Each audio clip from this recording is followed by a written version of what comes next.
All right, here we are. It is Enderlin, North Dakota. It is April 6th. Mike and I survived the immense dirt storms today. Unbelievably windy, of course. Every time I decide to come visit you, Mike, there seems to be some sort of weather advisory of some sort. Some catastrophic weather event. It was very interesting today. So throats are dry, mouths are parched, dirt-filled, so to speak, but we're here. The visibility was even down. Oh, it was terrible. Yeah. Absolutely horrible. Well, it's so dry here, and then the fields are just dirt right now, and it's dry, and it's blowing around. The windiness. When I was driving here... 50-mile-an-hour wind gusts. 50-mile-an-hour wind gusts. When I was driving here, cars actually had their headlights on at 11 o'clock in the morning, noon, because the dirt across the roads and the fields was making it that dark. Yeah, I believe it. And so I was hastily making my way towards Enderlin so I could maybe get into the hotel and breathe a few deep breaths. Yeah, so we could begin our adventure for the day. Mike's laughing already, but that's okay. Believe it or not, again, we have received requests to kind of... they received requests for an uptick for our YouTube content, which seems odd. Yeah, but it hey, does. Apparently some people want to look at our ugly mugs every now and then. And yep, they want to see what scally I'm wearing for the day. Which scally he's wearing for the day. So Mike and I visited a few potentially paranormally active locales during the day today. I even crawled up into Mike's very unhealthy attic. Very dusty. And which brought me to this question, Mike, for this short, brief little YouTube clip.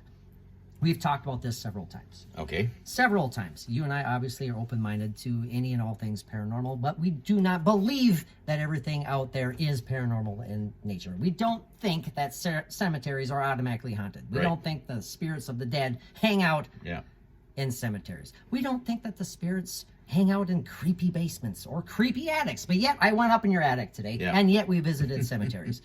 So that's kind of the basis of this question, Mike. Can we go onward, potentially entertaining, but also thought-provoking as to why we keep returning to these locales when we talk ourselves out of the potential anyways? Does it not seem cliche to you that cemeteries, let's go to cemeteries? Oh, absolutely. I mean, it's associated with that, the dead. There's got to be something there. You know, there could possibly be some kind of an energy, not the spirit of the person, but maybe an emotional energy that's just there because of, the whole event of dying, maybe. Who knows? Or even, it's the final resting spot for so many. Does that in itself create some sort of energy, like you said, where it's in and of itself being the final locale? I keep repeating myself. The final resting spot for souls, for people who lived. These are all individuals. Their bodies have been laid to rest in this plot of land. Does that somehow create this energy in this plot of land? And we're not necessarily, like, if investigators go there, paranormal investigators go there, and they run their equipment, hoping to pick up something that's anomalous in nature. Is it not necessarily from individual spirits? It's from the energy that is created just from that plot of land again, because it is filled. Yeah. Let's face it, with dead bodies. Sure. A lot of emotional energy. Emotion is key there. Yeah. Yeah. I think so. Well, and the same thing with with attics and basements. Of course, we're not talking about fancy schmancy furnished basements and the like, We're talking basements like what I have. Like attics like Mike has. Yeah. Well, not attics. You have one attic. Right. Exactly. Do houses have multiple attics on occasion? Well, it depends, maybe. Large houses? If there's two different sections of the house and there are two separate rooftops with attics in them, I would say there's two attics in there. It's mathematical. It's a dual attic house. And they're actually quite valuable. Sorry. So if there was a dual attic haunted house, hey, does that confuse the hell out of the ghosts? For the price of one. I mean, where the hell do the ghosts go? Which attic do they go hang out in? Whichever one they want. Oh, that's right. They just casper through the walls and wherever they want to they go. casper through the walls. So, yeah. Well, you know, I guess that kind of would make sense. They could choose it because, hey, isn't it kind of the old phrase for paranormal investigators? Ghosts were people too? Sure. Maybe. Now, do you necessarily believe in that quote, Mike? Ghosts were people too. Is there more to a ghost as far as being simply the soul of a passed on living human, or something else entirely? I don't know. Isn't that the same thing? Is that? I'm asking you. I don't know. You can't just fire it back at me here. I asked you first there, buddy. Yeah, that's a good question. That's something thank you very much. I'd have to think about. I'm putting him on the spot. Yeah. He likes it. I'm getting confused and distracted by his mouthless woman poster in the back. Silent Hill. Yeah, that's kind of creepy. Yeah, great movie. But I am going to struggle to breathe tonight after inhaling, what? How old would that insulation be up there? Oh, well, 142 years old is when it started. Probably not healthy. Well, the insulation has been updated probably in hopefully. Yeah, probably that's in true. the late 1800s, I think. Late 1800s even. Right. Okay, so there is hope. Yeah. There is hope for me. It looks like cotton. like picked cotton, it does. I mean, up Very there it's just... moldy, dusty, mildewy cotton. I hope it's not too mildewy. Yeah, hopefully not. Hopefully not. So, Mike, today, again, we had some interesting Did it smell like experiences. mold up there at all? You know, I can't smell anything right now. Okay. Anyway, So, go ahead. I'm probably filled with dirt still. All right, carry on. My wayward son. Yes. He had to do it. I'm sorry. He had to do it. Running joke. Boys and girls, running joke. So, Mike, interesting experiences potentially. Yeah. When we did visit the Lisbon Civil War Cemetery, well, there's a large portion dedicated to Civil War veterans. Yeah, and there's one from the Spanish-American War, Yes. and quite a few from World War One. Yeah, I mean, well. it's a beautiful, very large cemetery. Again, ridiculously windy today, so it really inhibited our ability to do anything. But we tried it. I'm going to be listening back to all the stuff we recorded earlier. But you had the spirit box hooked up directly with to my your earplugs on, to your earplugs. And yeah, share a little bit about what you. Well, you I thought was you asking experienced. questions about, like, is there anybody here? Like the usual questions. And I said, can you tell me your name if there's anyone here? And I got Thomas. And throughout the rest of the time that we were there, just about, I had gotten the name Thomas multiple times. And it, I just said, hey, if you're following me around, that's fine, but just, you can't come home with me. I know, yeah, No right. attachments. And it was clear as day to you that it was Thomas. Absolutely. And the same voice. The same voice, was and it was definitely like the same multiple parts, different areas of the cemetery. Yeah. It was mostly in where the Civil War and the World War One people were, but Yeah. I did look for the name Thomas on some of the gravestones that were by where I was, and 3 of them were Thomas's. Oh, you didn't tell me Just that. right in that small area. Really? Yep. Yeah. If you told me that, I don't remember. Yeah. I don't think he told me that.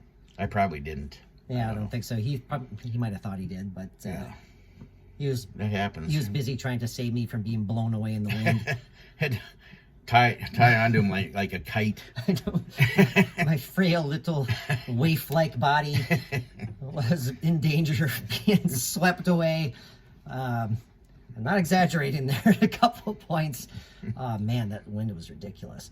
He opened his shirt like wind-filled did. sails and rolled down the hill. People from miles away, look at that tiny little kite. Yeah. That's the smallest kite I've ever seen. It doesn't have a tail. But anyway. But it was interesting for sure. It was. And it was interesting because when we were leaving, the actual caretaker of the cemetery pulled in. Yeah.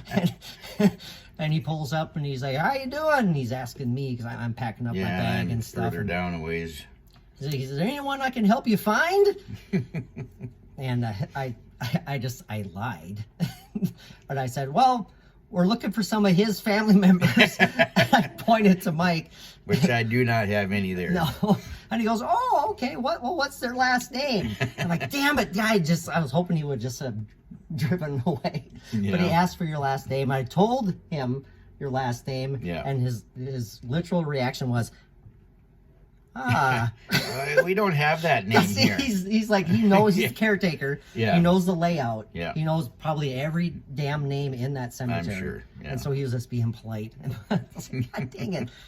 But he did tell us to, he said, if you see any tombstones or headstones with the letters GAR on it, he says that stands for the Grand Army of the Republic. And he says those are all Civil War veterans. Yeah. The GAR thing. So that was pretty interesting. He was really nice. Really nice. Yeah, he seemed to be. But I didn't I felt ashamed. I didn't want to say we're ghost hunting. Are you ashamed of that? No, ashamed is too strong of a word. Do you fear that you'll be ridiculed or Maybe. beaten down verbally? You know, that's a good question, Mike. It really is. What would you have said if you were in my place? Can you be honest? And I would have said we're looking for family, and if he would have said who is it you're looking for, I would have said Olson. Because there's a billion of them, and it's like 10 billion different families that are buried with the name of Olson. so it's like, they're all over. And that would have worked. So Yeah, see, but, I failed. I failed miserably at that point. I said, this guy, Cardinals. Oh, man. It was funny.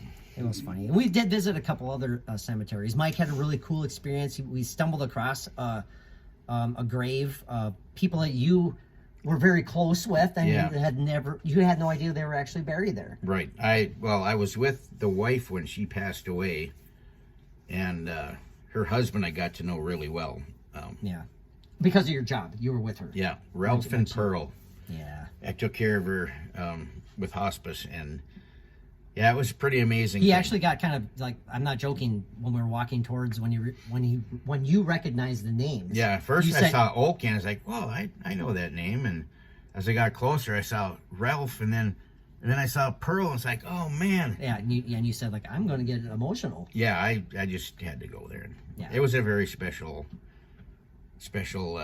time that I had helping. I thought it was kind of, it was almost like you were meant to finally find it. Yeah. We just happened to stop there. Right. On our little jaunt. Yeah. Then we stopped at another one, and within 1 minute, this guy right here, Mr. Positivity, he literally looked at me and he said, I've got a bad feeling this is a giant waste of time. Yeah. Yeah, I'm not getting the vibe that's really... But what you said, that's right. You said, I'm getting a bad vibe. Yeah. And then I go, oh, really? Like what? Like you feeling something? Yeah, what's going on? And you go, nah. We're wasting our time, bub. Yeah. I was like, oh, okay. So we walked out. But not before I shared it online today. A humorous photo was taken. I thought it was fairly humorous. Which one was that? The pun of the last name finger. Oh, yeah. The pun of the last name finger. Go check out the picture. It's almost dad joke like in nature. Well, and bad joke too. Bad dad joke. Yeah. You know, not being disrespectful, but it is funnier than hell. This guy cracked up. Oh man. Yeah. So then we returned here to Mike's humble abode. We've been kind of hanging out, doing our thing, and I crawled up in Mike's very dusty attic. I have about 17 minutes of night vision camera to go through, and shockingly, but not shockingly, I'm saying that kind of sarcastically, the fully charged batteries, Mike, again, down to almost nothing. That's why I cut it short. Wow. Yeah. After 15 minutes, I saw that, and I was like, well, I guess I'm not going to be up here much longer. Wow, that's crazy. Had the digital going. It'll be interesting to play that back. And again, why? It's not like we think ghosts hang out in attics. No, but so why did I go up there? It's more for the thrill of the ghost hunter or whatever. It's like, it's creepy. Yeah, that's true. We grow up from a young child, or as a young child, when we're growing up, we automatically have that fear, different fears. Yeah. And it just carries on. It's like, don't go down in the creepy basements. Yeah. It's like, I don't know. Yeah. Monsters are down there. Basements, I've read that one of the theories is that it's underground, like simulating like a grave or something like that. Oh, that's interesting. Yeah. But I kind of understand that one. Yeah, maybe. especially when they're dank and humid. Yeah, dank and humid. And there's wet. moist things all over the place. Moist. I hate that word. Any other words you want to throw out there that like? I got a moist towelette. Moist and it's towelette. a real one. Thank you. It's a vintage moist towelette. Our next contest we have, Mike's going to give away that vintage moist towelette. Yeah. No. Unless you have a personal attachment to it. Well, I kind of do because I think it's funny. So You heard it here first, boys and girls. Mike has a personal attachment to a vintage moist towelette. yeah, So there you go. it's a little stained, A little. but I also learned Mike's favorite phrase ever is "I love wind." I do. But then it got to be a bitch pretty quick too. How Though. often did you say that, though? I love Well, wind. I do. I love the feel of it, the sound of it. You know, Even the taste today? of it. Even today. Even today, yeah. I mean, it was almost like, it seemed like record-breaking winds. I'm sure Yeah. it wasn't record-breaking, but my gosh, it was ridiculous Yeah, up there too. it was only like 50 feet past when I said that I was like, it's freaking wind. So, yeah, anyway. Anyways, we suppose we'll wrap this one up. We just want to get a brief YouTube clip recorded and posted, and I know it's not of high quality, but it's all about quantity. Did I do okay? You did okay, Mike. You did just Yeah, fine. I Any parting know. words? Any parting words for our tens and tens of viewers out there? Hey, I don't know. Hey, I don't know. That's great. I love it. You But should- we do have plans, Yes, we do. sincere plans, everybody, for another trek down to the Sally House this summer. That's going to kind of segue into our next Patreon topic, where we're going to be talking about seasonal hauntings. I know it sounds kind of silly, but I was looking at the pricing for booking the Sally House, and I'm not joking here. It is one certain price through the entire year, except September and October, which is quote unquote haunted season. Yeah. Oh, So the due to prices Halloween. go up. We get that. We get the Right. promotional factors. We understand all of that. But it made me think, is there a legit possibility that certain areas, locales, houses, land, any number of places could possibly be more haunted during a certain season as opposed to others? It's something to think about, and we're going to talk about that on the next Patreon episode. I think of druids and things like that, and the pagan religions. Like often, just out of nowhere, you do? Well, no, like Okay. as you know, for those haunted. Yeah. You know. No, I get you. It's going to be an interesting conversation. I'm looking forward to your thoughts for sure. Absolutely. Thank you everybody for watching this. We will have more and more content posted on the Patreon, and we have a new flagship episode planned for this next weekend. So we hope that you will tune in and listen. Yeah, and don't tune out. Don't tune out after like 1 second, because I think that happens too often. Yeah, because it picks up. It does pick up, right? Exactly. Hang out with us for at least 5 minutes. Give us a shot. Maybe If you can make it through the intro and the intro music, then you're good for the rest of the episode. Hey, at least the intros aren't like 10 minutes long anymore, you know. I have improved on that aspect. Yeah, I fell asleep the last time I tried to listen to it, Yeah, to exactly. an episode, just listening to the intro. I appreciate that. It's great music, though. Appreciate it very much. Yeah, if you ever want to fall asleep, just listen to old episodes of the Ultra Realm Yeah. podcast. Available only on Patreon. Yeah, All right. right. Remember that. Thanks, everybody. Peace out. Peace out. Ta-ta.